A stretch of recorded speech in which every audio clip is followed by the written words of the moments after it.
Mask man Harish అగ్ని పరీక్ష show మొదలయ్యాక ఆడిషన్స్లో ఇతన్ని చూసి జడ్జిలు చిరాకు పడ్డారు.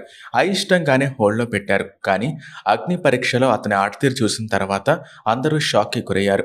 ట్రిమ్మర్తో గడ్డం ఇంకా అరకుంట చేసుకోమని చెప్తే క్షణం కూడా ఆలోచించకుండా చేసుకున్నాడు.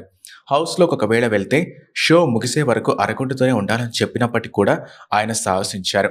కేవలం ఆ ఒక్క టాస్క్ మాత్రమే కాదు, అగ్ని పరీక్ష షో ముగిసే వరకు పెట్టిన ప్రతి టాస్క్ని అద్భుతంగా ఆడారు.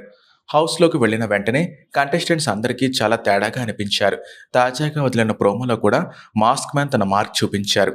ఇక హౌస్లోకి వెళ్ళిన వారిని సపరేట్ చేశారు నాగ్. ఓనర్స్ ఇంకా టెనెంట్స్ అంటూ హౌస్మేట్స్ని సపరేట్ చేశారు. సెలబ్రిటీస్ టెనెంట్స్గా, సామాన్యుల్ని ఓనర్స్గా చేసి 2 ఇళ్లలో ఉంచారు. టెనెంట్స్గా ఉన్నవారు ఓనర్స్ ఇంట్లోకి వెళ్లడంతో బిగ్ బాస్ వార్నింగ్ కూడా ఇచ్చారు. ఆహారాన్ని వెనక్కి పంపించేయాలని ఆదేశించారు బిగ్ బాస్. ఇప్పటికే విడుదలైన ప్రోమోలో ఇది చూపించారు. ఇప్పటికి 2 ప్రోమోల్ని విడుదల చేశారు. ఇప్పుడు తాజాగా వదిలిన 3వ ప్రోమోలో అయితే ఇమాన్యుయల్ పై హరీష్ మామూలుగా ఫైర్ అవ్వలేదు. ఈ వీడియోలో ఇమాన్యుయల్తో ఈ గార్డెన్ శుభ్రం చేయడానికి ఎంత సమయం పట్టొచ్చు అని అడిగారు బిగ్ బాస్. దానికి ఇది శుభ్రం అవడం లేదు, గ్రాస్లో ఇరుక్కుపోయిన చెత్తని క్లీన్ చేయాలంటే చేత్తో తీయాలి, ఒకరోజు సమయం పడుతుందని చెప్తారు. ఎంత సమయం పడుతుందో మానిటర్ నిర్ణయిస్తారని చెప్తారు. ఆ తర్వాత హరీష్ని గుండు అంకుల్ అని సరదాగా సంబోధిస్తారు ఇమాన్యుయల్. కొంచెం చూసి ఇవ్వండి అని ఇమాన్యుయల్ అనగానే, మీరు కూడా చూసి మాట్లాడండి బ్రదర్, బాడీ షేమింగ్ వరకు వెళ్ళకండి అని సీరియస్ అయ్యారు హరీష్.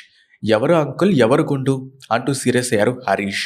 నేను సారీ చెప్పా, మర్యాదగా వచ్చి సారీ చెప్పా అని ఇమాన్యుయల్ అనగానే, నేను కూడా ఏదో ఒకటి అనేసి సారీ చెప్పొచ్చు అని హరీష్ అన్నారు.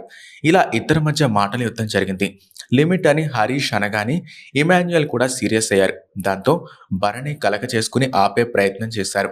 ఈ ప్రోమో చూస్తుంటే మొదటి రోజే గొడవ గట్టిగానే అయిందని అర్థమవుతుంది. మరి ఎపిసోడ్ ఎలా ఉంటుందో చూడాలి.